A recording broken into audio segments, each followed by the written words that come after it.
What's up, everybody? John here with another video for those of you that are interested in getting a job on board a cruise ship. This video's topic is going to be the crew bar. Ooh. So one of the mystical places that exist on board a cruise ship is the legendary crew bar.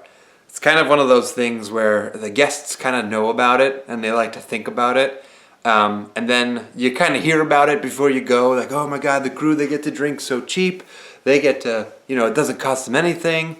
And then you get there and you realize, wow, I've been doing it wrong this whole time.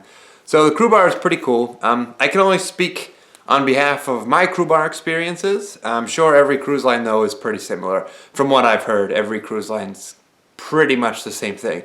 So pay with your sail and sign card or your crew swipe card. The guests have the room key that's also their charge card. Some of the crew can get one of those as well, and you can pay with that. The drinks are insanely cheap. They not only sell drinks down there, they'll also sell like some snacks. So you'll get like chips, peanuts, little bowls of noodles, candy, things like that on top, like pretty much like pub snacks you can get. Crew bar is kind of the area for the crew to unwind, to hang out, to relax, to come down, have a nightcap, go to sleep, just to do it all over again in the next day. But it is kind of the place to just kind of blow off some steam at night. And you're not allowed to get too crazy. That is the one big thing is, yes, they have this crew bar for the crew to enjoy and pay ridiculously low prices for drinks. But then they also have very strict drinking policy for the crew members. They don't want your blood alcohol level to be above a certain point. In order to get to that point, you pretty much only have to drink 1 or 2 drinks to get there. And it's a good reason for it, because at any time an emergency could happen and you as a crew member need to jump into your emergency duties. So if that emergency happens when you're downstairs in the crew bar getting half a load on, you're still going to need to show up to escort the guests to their lifeboats. And it's not going to be fun being like, ladies and gentlemen, pull your jacket on your head and just go take a nap right here. Like, it's going to be bad. Hopefully, knock on wood, anything like that doesn't happen. And if there is any accidents, it's when the crew bar has been well closed, or it would be in the middle of the day. But yeah, that's the only thing. They just have very strict rules. The crew bar is also the place where not only the crew gets to hang out and to just kind of enjoy themselves, it's also where people start to hit on each other. It's kind of like the African savannah. Everybody's got their mating calls and their mating dances out. And it's weird because I've never really seen anybody completely close the deal in a normal crew bar night. It's always at the crew parties.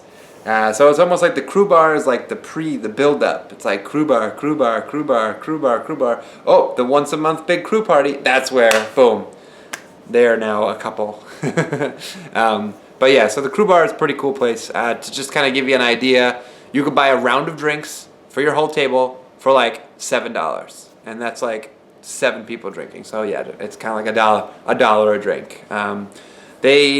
With Carnival, at least, they didn't allow shots, so they kind of bypassed that by giving you a, small glass with enough of a shot in it, but then they put an ice cube in it.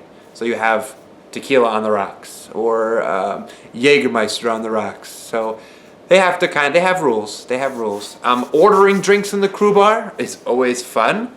Because it's always so busy. There's usually only 2 bartenders. Some of the crew bars are arranged in a way where it's impossible to get up there without having like 30 other people trying to order drinks.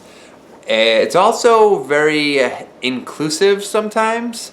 One thing I'll talk about in another video is there's people on ships like to refer to each other as their paisanos. And that's the other people from the same country. And sometimes it gets a little cliquey. And, the people from this country will only work with these people. Or the bartender is from that country, so he's going to serve the other people from that country before they serve you. So you just gotta be nice and be friendly to everybody, and then those things will kind of not exist. But if you're kind of a dick, and people know you for being a dick, or if you don't make friends with people, then you're gonna have to work a little bit harder to get a drink at the bar, in the crew bar. But yeah, the drinks are very cheap. You'll finally get a drink, and that's kind of why whenever we would go up and get a drink, you'd buy your drinks for the evening. So you'd go up and get like a 6-pack of beer, and then you'd sit down at your table with your friends and you'd drink your 6-pack of beer because you're not gonna go up and be like, well, I think I'll have another drink, and then you go up and wait in line. But yeah, so that's kind of a little bit of idea, a little bit of information about the Crew Bar. So if you have any more questions about the Crew Bar, feel free to leave them in the comments below. Make sure to like and subscribe to the channel. Make sure to head on over to my Facebook page, www.facebook.com/John Gleason Comedy, and send me a message on that, and I'll be able to get back to you as quick as I can. And then if you want to see any other videos and you have any other questions about working on board a cruise ship, leave them in the comments below, and I'll be happy to answer them and maybe address them in a future video. So once again, I'm John. Thanks for watching, and I'll see you guys later.